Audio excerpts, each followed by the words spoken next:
Underlying love, beneath the surface it lies, in the whispers of secrets and unspoken ties, caught between the heart's gentle tug and the dance of romance, in the arms of love.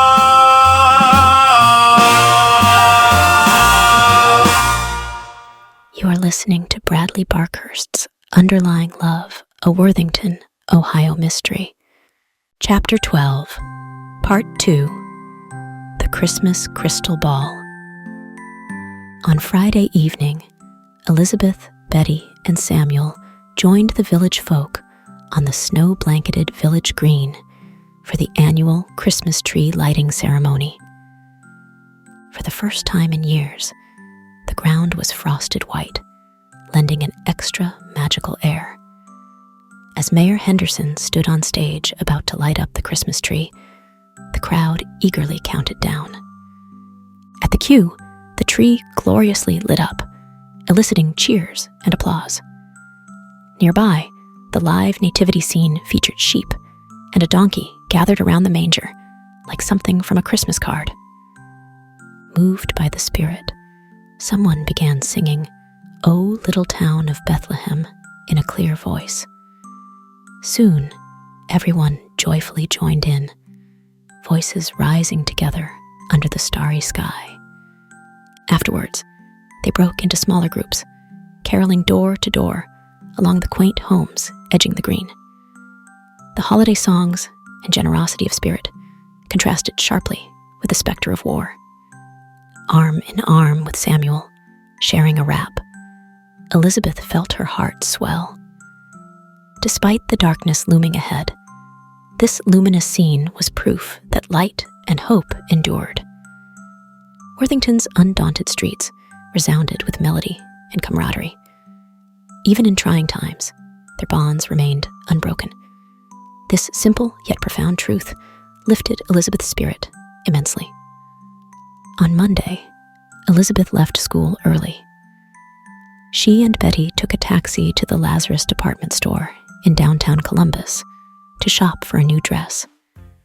Elizabeth felt she needed something to wear since she and Samuel had volunteered to chaperone the high school dance, appropriately called the Christmas Crystal Ball. As they entered the Grand Emporium, Betty remarked, "You know it was Mr. Lazarus who convinced FDR to move Thanksgiving to the fourth Thursday in November. It gives people more time to prepare for Christmas shopping." Elizabeth took in the elaborate holiday decorations adorning the store. Wreaths, garlands, ribbons, and bows everywhere. The centerpiece was Santa's Land, a miniature Christmas village with model trains, dolls, elves, and candy canes surrounding a beaming live Santa Claus. The ladies made their way back towards the women's dress department. Betty stopped and tried on a black fascinator hat that she adored, only to say it was too expensive. Elizabeth looked at the dresses and decided to try on some shimmery, festive styles. Finally, Elizabeth emerged from the fitting room in a dress that made Betty gasp. It was a red satin sheath with cap sleeves, nipped in at the waist, then flaring into a full skirt. The sweetheart neckline and faceted buttons ran down the back. Elizabeth beamed, doing a little twirl. "I feel like a Christmas queen in this one." Betty heartily agreed it was perfect for the dance. As Elizabeth admired herself in the mirrors, she imagined dancing in Samuel's arms, the dress swirling around her. The image filled her with warmth and joy. After purchasing shoes and a matching fur stole, they left laden with packages, Elizabeth giddy with anticipation for the magical night ahead. That Friday, Elizabeth and Samuel arrived at the Christmas Crystal Ball-themed Christmas dance at the high school. Elizabeth looked into the gymnasium, where the student dance band was tuning up their instruments. Parents were standing on chairs, stringing Christmas decorations around the walls. A few parents had gotten a ladder and managed to hang up a glass chandelier on the ceiling and strung it up with rope on the wall. Samuel looked dapper in his black suit and red and green scarf. You look lovely in that festive dress. He admired. And you cut such a dashing figure yourself. Elizabeth smiled. She took his coat so he could offer his arm to escort her inside. They ladled out cups of punch, the fruity aroma bringing back memories. Just like old times. Samuel remarked wistfully. Elizabeth turned around to see Mrs. Collins walking up to her. I thought you were with that George guy, She said glaringly to Elizabeth. Mrs. Collins, what a nice surprise. How on earth did you learn that the high school needed chaperones for the dance? Word travels fast, Elizabeth, at the Lady Alice hair salon. Almost as fast as you change men. Replied Mrs. Collins. Elizabeth sarcastically smiled back. Suddenly, the band started playing a peppy tune. Oh good, they're starting. We'd best get back. Excuse us, Mrs. Collins. Elizabeth said. When they went back into the auditorium, the main lights had been turned off, and white lights were aimed up at the chandelier, casting a shiny, glimmering snowflake effect onto the dance floor. It's as if it is a winter wonderland inside. Smiled Samuel. Students swayed happily to the upbeat big band music. Elizabeth kept her eyes on the exuberant students. Danny waved excitedly as he fox-trotted by with his date. Where's your camera, Danny? Elizabeth jokingly laughed. Don't worry, Miss Russo, I've got my camera right there. He pointed to a bag sitting on the bleachers. A photographer is always prepared. Danny assured her. His date just grinned indulgently. Watching the teenagers twirling around the gym, Elizabeth was transported back to simpler times. The enchanting holiday music and Samuel's familiar embrace filled her heart to the brim. For one night, all cares melted away under the glittering lights. Towards the end of the night, as the dance progressed, the student band suddenly broke into an upbeat, familiar foxtrot. Don't Make Your Papa Sad. Remember this song? Samuel asked excitedly. From our school dances? Before she could protest, he whisked Elizabeth onto the dance floor.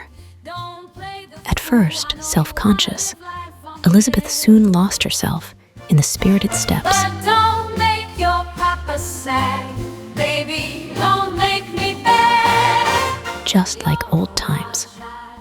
The students clapped along, clearly impressed by Samuel's smooth moves and Elizabeth's flowing dress. The students soon got out of the way and made a circle around the two. When the last notes rang out, the whole gymnasium erupted in applause for their performance. Blushing but exhilarated, Elizabeth took a playful bow hand in hand with a beaming Samuel. All of a sudden, Samuel looked directly up and shouted, Look out. pushing Elizabeth out of the way. The glass chandelier came crashing down, shattering into sharp, jagged pieces on the gymnasium floor. A girl shrieked at the horror. Jars of crystal glass filled the gym, but no one was hurt. We could have been killed, Elizabeth said, looking into Samuel's wide brown eyes. Elizabeth then glanced over to the side to see Mrs. Collins quickly walking away from where the rope had been attached to a pulley holding the chandelier on the ceiling. It now appeared that the rope was frayed and had been intentionally cut loose. Mrs. Collins did that. Elizabeth angrily said to Samuel as she pointed to Mrs. Collins hastily walking out of the gymnasium. Did you see her do it? Asked Samuel. No, but I know she did it. Elizabeth said, still upset. Look, we're all right, Lizzie, and none of the students are hurt. If you didn't see her mess with the rope, then we don't have solid proof, said Samuel, taking her hand. It's time to call it a night anyway, sweetheart. Samuel and Elizabeth wished everyone a good night and helped clean up the floor. As the remaining shocked students and parents walked out, there stood Mrs. Collins waiting for them outside. Things were going great until they came to a crashing halt. Mrs. Collins slyly grinned. You did that on purpose, Mrs. Collins, Elizabeth yelled. Now, Lizzie, let's get back home, said Samuel as he opened the door and beckoned Elizabeth into the car. Elizabeth angrily got in the passenger seat.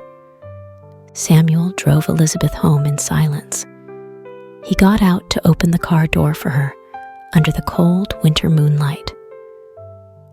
So I'll see you tomorrow evening at Betty's Christmas party, he asked hopefully. Elizabeth, still angry.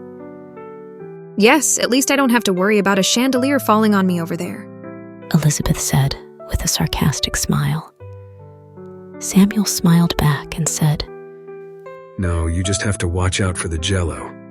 He then kissed her sweetly goodnight before driving off. Waving goodbye and considering that most of the night was a wonderful ball, Elizabeth practically floated up her front steps. The dance had been magical, a chance to cut loose and recapture their youthful joy. Even if the chandelier may have been cut loose too. She retired for the night, still angry, but reminiscing about the festive music and carefree dance with her most special partner. Thank you for listening to Bradley Barkhurst's Underlying Love, a Worthington, Ohio mystery. Be sure to like and subscribe and purchase the book.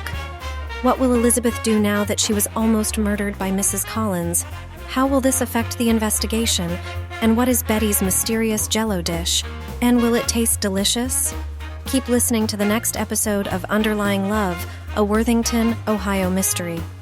Chapter 13, Part 1, A Towering Holiday Party.